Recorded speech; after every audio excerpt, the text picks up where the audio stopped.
हमारे साथ यहाँ पे रहना, उतने बड़े घर में घर तुझे काटने को दौड़ेगा। आई तो तू भी चल ना मेरे साथ। आई मैं कैसे? मैं जानती हूँ तू क्या कहना चाहती है। मैं कैसे आऊं, मैं क्या करूं? आई, ये मेरा पति है, इसको छोड़ के कैसे आऊं? यही कहना चाहती है ना? ठीक है, तुझे जो करना है कर। वैसे भी हमेशा तो अपने मन की तो करती आई है। पहले भी तो इस आदमी के लिए तूने हमसे नाता तोड़ ही दिया था। मैं जा रही हूँ पुलिस स्टेशन। आई, विठल काका, हमारे आने तक यहीं रहो। आई का सामान यहीं रहने देना। मैं आई को समझा दूंगी, उन्हें जाने नहीं दूंगी।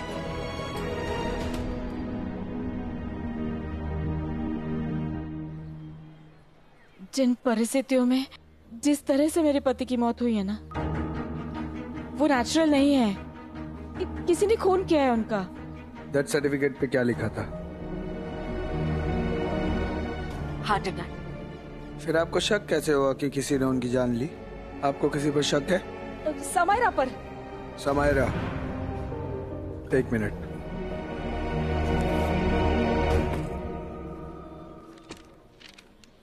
ये समायरा जी की कंप्लेन है, कल ही उन्होंने लिखवाई थी। क्या? आपका नाम शुभ्रा है? हाँ, ये मेरी बेटी है। आप ही के खिलाफ कंप्लेन है। हाँ?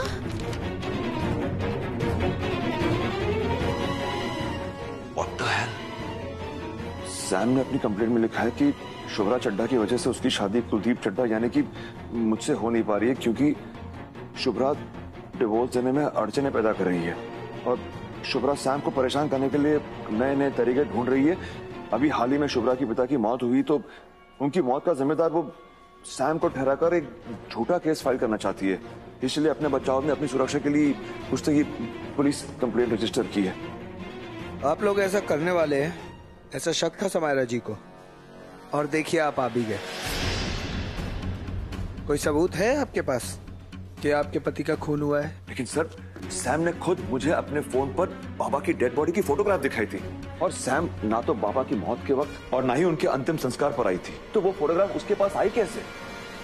यही कहा था समायरा जी ने कि आप लोग आएंगे, गलत सलत आरोप लगाएंगे, और वही हो रहा है। आप समायरा जी पर ही खून का इल्जाम लगा रही हैं। चड्ढा साहब, दो नाव पर सवार होके कहीं नहीं पहुंचोगे आप। बस पुरानी पत्नी और नई पत्नी के बीच पेंडुलम बन के झूलेंगे। समायरा जी ने बताया कि आपकी पहली पत्नी बच्चों का इशू लेकर आपको इमोशनली ब्लैकमेल कर रही है। तय कर लो ना आपको किसके साथ रहना है, इनके साथ या उनके साथ। बेकार में हमारा टाइम क्यों खराब कर रहे हो? देखिए, ये मेरी निजी जिंदगी है, उस पर बोलने का हक आपको नहीं है। जब मैं आपसे कह रहा हूं कि मैंने उसके फोन पर वो फोटोग्राफ देखी है, उसने खुद कबूल किया मुझसे कि उसने बाबा की जान ली है, तो फिर आप मेरी बात मानते क्यों नहीं? उन्होंने आपसे कुछ कहा और आपने उनसे कुछ। इसके बेसिस पर केस रजिस्टर नहीं हो सकता। कोई गवाह है आपके पास? कोई सबूत है आपके पास? नहीं ना? इसकी वजह से केस फाइल करने को तैयार नहीं है वो। अरे तुम आए क्यों यहाँ पे बात की काटने? एक काम करिए, आप लोग प्लीज यहाँ से जाइए और अपने घर के मसले को घर में ही सुलझाइए। देखिए, आप देखिए ना मेरी तरफ। आपको ऐसा लगता है कि मैं झूठ बोलूंगी? हाँ? कम से कम मेरी कंप्लेंट तो लिख लीजिए आप।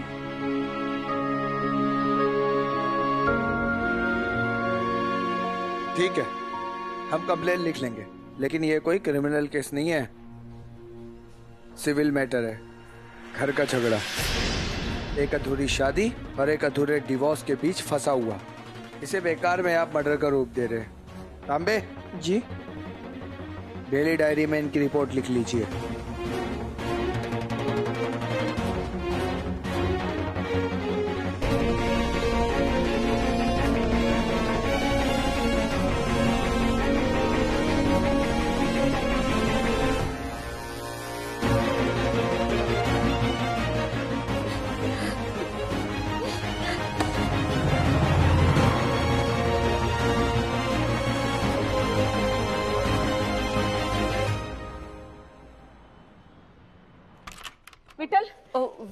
है विठल बच्चों को घुमाने नीचे लेके गया है बहन जी। क्या हुआ? क्या कहा पुलिस ने? सब तुम्हारी वजह से हुआ है। तुम्हारी वजह से पुलिस ने हमारी बात तक नहीं सुनी। ऐसा क्या देख लिया तुमने उस औरत में? आज तुम्हारी सैम ने मेरे बेटी के खिलाफ कंप्लेंट की है पुलिस स्टेशन में, कल मेरे खिलाफ करेंगी। तुम क्या करोगे? हाँ, मैंने मेरे पति को और मेरी बेटी ने अपने बाबा को खोया है सिर्फ तुम्हारी वजह से। तुम हो ही क्यों हमारी जिंदगी में? जाओ ना, चले जाओ सैम के पास और हमें शांति से जीने दो बस। माफ करो मुझे और छोड़ दो हमें हमारे हालत पर, क्योंकि जब तक तुम यहाँ हो ना, शुभ्रा के बाबा को हम न्याय नहीं दिला पाएंगे। क्या कर रही हो बच्ची? कुलदीप बाबा हम सबके साथ है ना, उससे गलतियां हुई है मानती हूँ मैं। भाई साहब भी उससे नाराज थे, लेकिन बाद में भाई साहब ने भी माफ कर दिया था ना, उनकी कड़वाहट दूर हो गई थी बहन जी। हमारा पूरा परिवार एक हो गया था। इसके रहते कोई एक हो ही नहीं सकता। इसके सामने मेरे पति को मार डाला, कल और कुछ करेगी। सारी अशांति इसकी वजह से फैली है। बहन जी, बहुत पहले कुलदीप ने अपने पापा को खो दिया था। शुभ्रा के बाबा को उसने वो जगह दी थी। देखो जो कुछ भी हुआ है उसमें कुलदीप की क्या गलती है? क्या गलती? बहन जी, आपके इस बेटे की इस गलती की सजा हम सब भुगत रहे हैं। मैं, मेरी बेटी, उसके बच्चे, मेरे पति, जिसकी मौत की जिम्मेदार आपका बेटा है। ना ये हमारी जिंदगी में आता और न वो सैम हमारी जिंदगी को तहस नहस कर दी। आपके बेटे ने सैम के लिए मेरी शुभ्रा को छोड़ा। अब वो वापस आया तो सैम ने सजा किसको दी? हमको। पति किसने खोया? मैंने। बाबा किसने खोए? मेरी शुभ्रा ने। बहन जी, अगर आपके बेटे ने मेरे बेटी के साथ ठीक से रिश्ता निभाया होता ना, तो आज ये सब कुछ नहीं होता। आज मेरे पति भी जिंदा होते और हम सब साथ होते यहाँ या फिर मेरे घर पर। हमें पुलिस स्टेशन नहीं जाना पड़ता, क्योंकि वहां हमारी शिकायत किसी ने दर्ज ही नहीं की। पता है क्यों?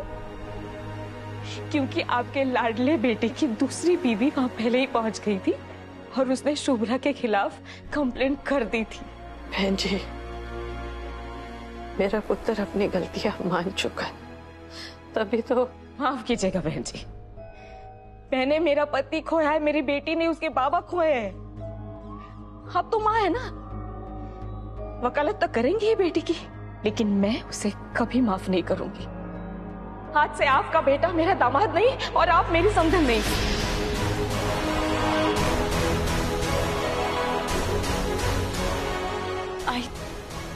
नहीं चाहिए उन सबसे कोई भी रिश्ता जो मेरे पति की मौत के जिम्मेदार है। मैं जा रही हूँ अपने घर शुभ्रा।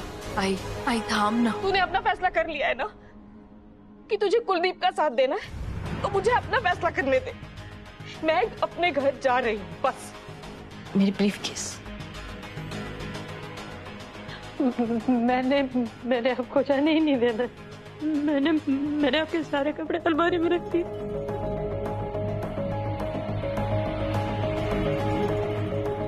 आपको क्या लगता है आप मुझे रोक पाएंगे? और वो भी उस घर में जिस घर में आपका लाडला पुत्र रहता है? बहन जी, बीजी, कुछ भी करके आई को रोक लो ना प्लीज। थोड़ी देर के लिए रोक लो। मैं और कुलदीप कोई ना कोई रास्ता ढूंढ निकालेंगे। चिंता ना कर पुत्र, बहन जी को कहीं नहीं जाने देना मैंने।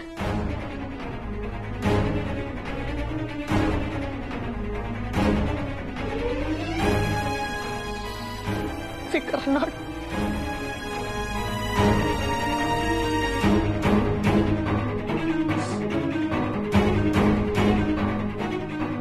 कुलदीप, सैम जीत गई। उसने हमारे परिवार को तोड़ दिया।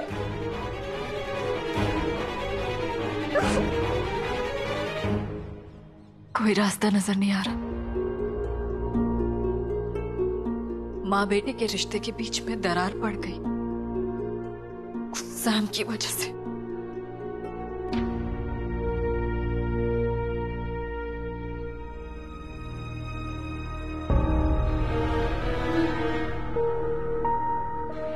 जो हुआ उसकी जिम्मेदारी मैं लेता हूं, और इतना कह सकता हूं कि सैम चाहे कुछ भी करे, हमारे रिश्ते में दरार कभी नहीं आएगी शुभ्रा, कभी नहीं आएगी।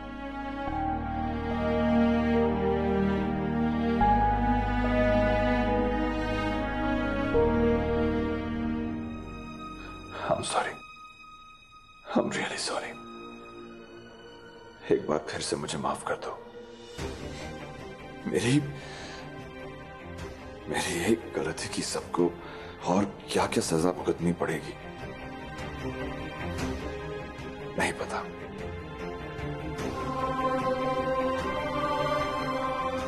आई बिल्कुल ठीक कह रही, मैं ही जिम्मेदार हूं। ये सब जो हो रहा है मेरी वजह से हो रहा है। कुलदीप। हाँ कुलदीप, तुम अपने आप को दोष मत दो। मानती हूं कि तुमने सैम के साथ रिश्ता जोड़कर हम सबका दिल दुखाया था। मेरा भी दिल दुखाया था, पर अब वो बात पुरानी हो चुकी है। अब तुम बदल चुके हो, और इस बात के लिए तुम अपने आप को दोष मत दो, प्लीज। शुभ्रा सही कह रही है। गिल्ट सबसे बुरा बोझ होता है मन पर। दोषी सैम है, इस बात को दिल और दिमाग पर लिख लो। सैम से तुम्हारा रिलेशनशिप एक सेपरेट एस्पेक्ट है, दोनों को मिक्स मत करो। इससे तुम कोई पॉजिटिव एक्शन नहीं ले पाओगे। रिमेंबर कुलदीप, नेगेटिव सोच से पॉजिटिव एक्शन पॉसिबल ही नहीं है। कुलदीप, पास्ट बीत चुका है। अब तुम्हें कंसंट्रेट करना है सिर्फ अपने प्रेजेंट और अपने फ्यूचर पर। सैम को उसके किए की सजा मिलेगी, कानून उसे सजा देगा। सैम के पापों का घड़ा भर चुका है कुलदीप। आज नहीं तो कल उसे अपने किए की सजा भुगतनी ही पड़ेगी। इमोशंस को साइड में रखो, सिचुएशन को देखो। हमारे सामने दो पॉसिबिलिटीज हैं। दो पॉसिबिलिटीज? हाँ, पहली ये कि हो सकता है सामने वाकई बाबा को मारा हो, और दूसरी ये कि सैम ने बाबा को नहीं मारा हो, बल्कि उनकी मौत का फायदा उठाकर सिर्फ कुलदीप को धमकाया हो, ताकि कुलदीप खुद को ब्लेम करे और उसके सामने झुक जाए, जैसा कि अभी हो रहा है। और फिर परिवार दो खेमों में पड़ जाएगा। हो सकता है ये सैम का एक नया माइंड गेम हो। पर उसने मुझे फोटोग्राफ दिखाई है बाबा की, कैसे मिली उसे? चलो माना कि उसने खुद नहीं किया, तो उसने खून किसी और से करवाया होगा, तभी तो फोटोग्राफ मिली उसे। तुम्हें क्या लगता है वो फोटो अब भी सैम के फोन में होगी? हो सकता है उसने वो फोटोग्राफ डिलीट कर दी होगी, लेकिन जितना मैं सैम को जानता हूं ना, उसने एक कॉपी कहीं ना कहीं संभाल कर रखी होगी, शायद लैपटॉप पर। You know sir, she is crazy. Mind games खेलना उसे बहुत अच्छा लगता है। She is quite capable of doing this. ये बात उसकी पर्सनालिटी के साथ जाती भी है। किसी भी तरीके से हमें आई से बात करनी होगी। बाबा की मौत के 2 दिन पहले घर में नया क्या कुछ हुआ था, शायद इससे कोई क्लू मिल सके। आई से मैं बात करूंगा।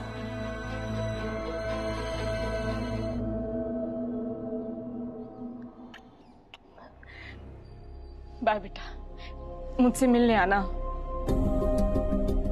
आजी प्लीज मत जाओ ना, प्लीज प्लीज आजी।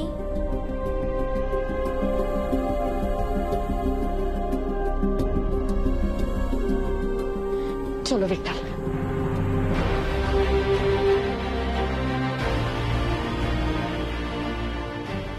विठल चल ना लवकर। जी आई, काका आई का सामान यहीं रख दो और जाकर घर खोलकर सफाई कर लो। आई आई मैं आपको छोड़ देता हूं और मैं प्रॉमिस करता हूं आपसे पता लगा कर ही रहूंगा कि बाबा के साथ क्या हुआ था। चलो आई। मैं तुम्हारी आई नहीं हूं और वो तुम्हारे बाबा नहीं थे।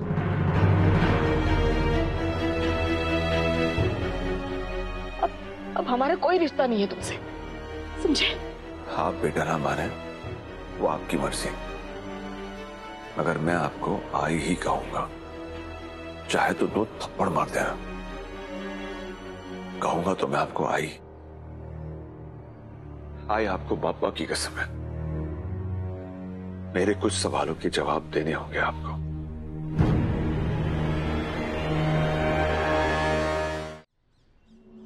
बाबा के बर्थडे के कुछ दिन पहले घर में कुछ ऐसा हुआ था जो नॉर्मल ना हो। याद कीजिए, कोई नई बात या कोई नया इंसान जो घर में आया। बाबा की किसी के साथ लड़ाई हुई थी, वो कहीं बाहर गए थे, किसी का कॉल आया तो कुछ तो हुआ होगा। प्लीज याद कीजिए। हाँ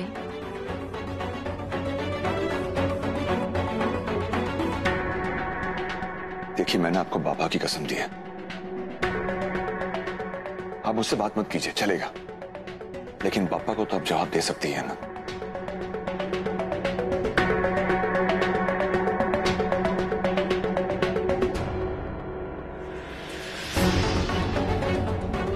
वहीनी, आओ।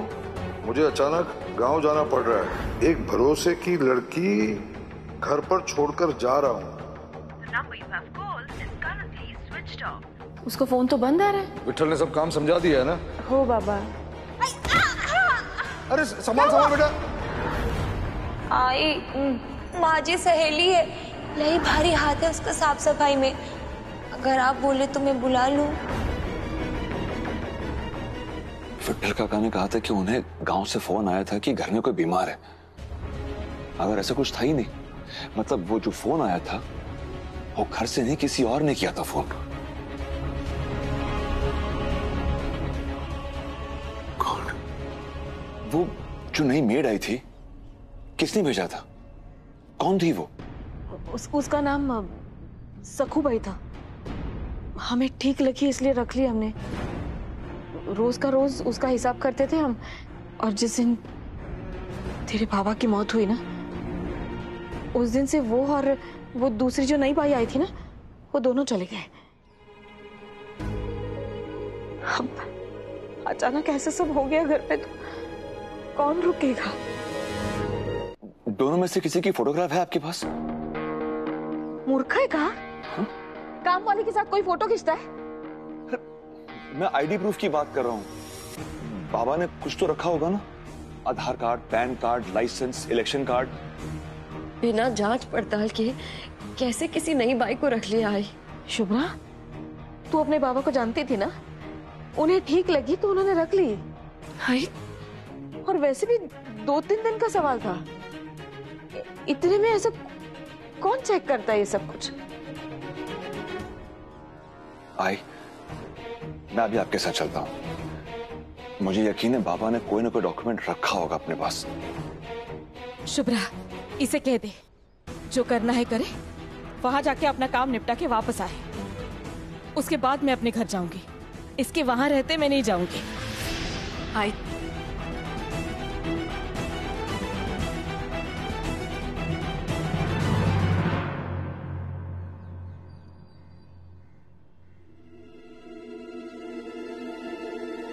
जी, घर के सारे कर्मचारियों के कागजात इसी में रखते थे।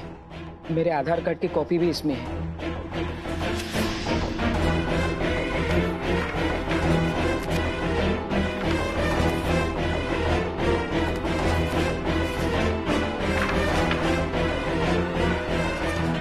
बस उन 2 मेड्स के आईडी प्रूफ इसमें नहीं है।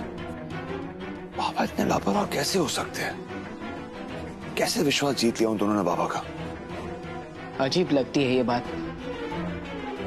और वो फोन मुझे किसने किया था?